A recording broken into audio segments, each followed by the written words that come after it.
À partir de maintenant, nous allons créer un environnement autour du robot pour pouvoir réaliser ce que l'on appelle un pick and place, c'est-à-dire le déplacement d'une pièce à un endroit, à un autre endroit. Donc, si le Teach Pendant est ouvert, nous allons le fermer. Et pour pouvoir insérer des éléments d'environnement autour du robot, dans le menu Fixture, nous allons, en faisant un clic droit dessus, ajouter un élément d'environnement. Donc, nous pouvons avoir des convoyeurs, des machines, des palettes, etc., etc. Nous allons insérer une table. Et nous allons insérer l'élément qui s'appelle Table with Legs. Donc, un menu apparaît et en dézoomant, nous voyons que la table apparaît au-dessus du robot. Donc, je vais déjà donner un nom à cette table que je vais appeler table de prise, par exemple. Je vais réduire son facteur d'échelle en le mettant à 0,4. Et je vais donc remettre ma table dans la bonne position en la faisant tourner autour de l'axe X.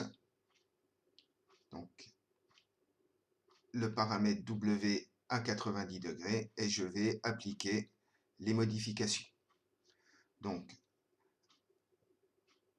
ma table a les bonnes dimensions et est correctement orientée.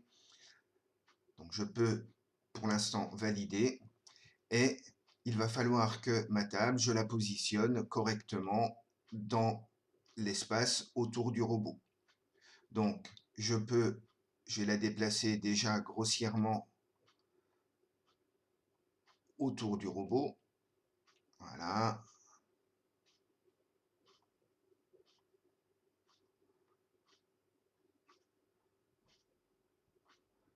La déplacer en Y, en X, etc. Donc, pour pouvoir la positionner correctement, je peux utiliser ici différentes vues. Donc là, j'ai une vue de dessus.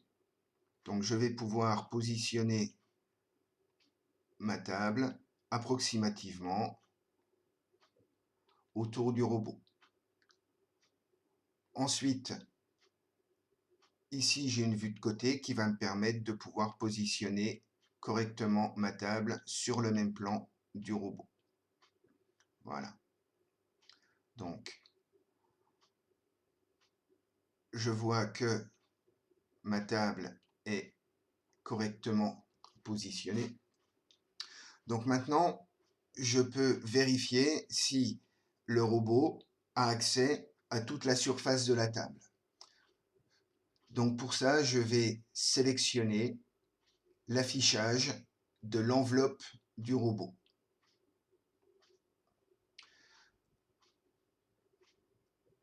Donc ici, je constate que le robot n'a pas accès à toute la surface de la table. Donc je vais déplacer ma table pour que la surface soit dans l'enveloppe accessible du robot.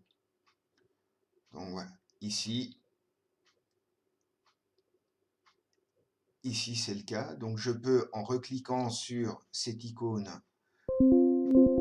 faire disparaître l'enveloppe et je vais donc à nouveau faire un double clic sur la table de prise et en fait je vais verrouiller la position de ma table en cochant Lock All Location Values. Et en appliquant, nous constatons que le repère de la table devient rouge, c'est-à-dire que la table est fixe dans notre animation. On ne pourra la déplacer que si on déverrouille cette option.